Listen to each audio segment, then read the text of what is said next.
Why a small insect work on water but a human can not even though they both have experience the gravity. तो first thing is that कि चलो मान लेते हैं कि दोनों के ऊपर ग्रेविटी लग रही है, लेकिन दोनों के ऊपर जो मास है, दोनों का मास अलग अलग है। दोनों पे सरफेस टेंशन तो सेम ही लग रहा है, क्योंकि मास एक का कम है और एक का ज्यादा है, तो जो सरफेस टेंशन का अमाउंट है वो जो इंसेक्ट है उस पे क्या है, ज्यादा ज्यादा पड़ रहा है। कौन सा? Surface tension. इसलिए सरफेस उस मतलब उस फ्लूइड्स के ऊपर वो इंसेक्ट जो है तैर पा रहा है। लेकिन जब इंसान की बात करते हैं तो इंसान के पास जो वेट है वो कहीं ज्यादा है, जो एरिया वो कवर कर रहा है उस पर, ठीक है।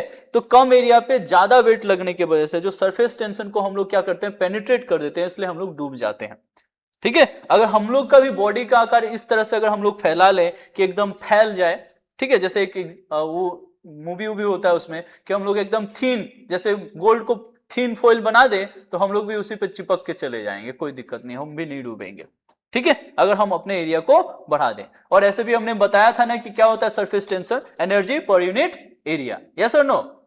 सरफेस टेंशन के लिए बताया था ना कि एनर्जी पर यूनिट एरिया, तो जो भी एनर्जी लग रहा है एक यूनिट एरिया में वही तो है, और उसी के वजह से वो क्या करता है, लिक्विड अपने आप को रोक के रखने का कोशिश करता है, एक दूसरे को प्रोटेक्ट करने का, इसी वजह से ऐसा हो पाता है, ठीक है। तो चूंकि उसका वेट कम है और एनर्जी कम लग रहा है डाउन साइड में, ठीक है, तो सरफेस टेंशन उस पर ज्यादा इफेक्टिवली क्या कर रहा है, काम कर रहा है, और वहां पे कीड़ा जो है, इंसेक्ट जो है तैर रहा है। और इंसान के केस में हम लोग ज्यादा एनर्जी पेनिट्रेट कर देते हैं, जिससे लोअर एनर्जी जोन क्या होता है, टूट जाता है और हम लोग वहां पे डूब जाते हैं। ओके, समझ में आया?